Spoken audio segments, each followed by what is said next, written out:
Hello, traders. FX Pip Collector here. Today is Monday, February 5th, and this is my recap of the top videos of the day. And the US dollar came in number one today, so we're going to do a quick recap. If you'd like to see my full top-down analysis on the euro dollar, make sure to check out the video that I made first thing this morning, linked at the end of this video over here. So we did have a nice end of an ABC crescent first thing this morning, early in the London session.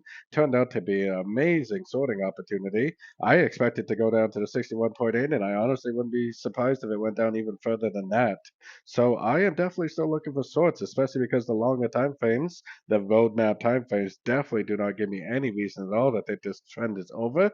I actually hope that we do get another pretty decent pullback, because at the end of this next ABC correction, if I see a nice three-way pattern to the upside, I see a nice bearish engulfing move to the downside, especially if we get a nice break of structure from that wave C. I am definitely going to continue to look for shorts, at least until the higher time frames, like preferably the 4-hour daily time frame and up, give me some sort of a reason to think that this move down is over, which I definitely don't think it is as of yet.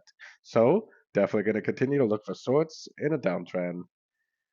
So don't forget to join my free Discord group. The link for that is on the screen and in the description.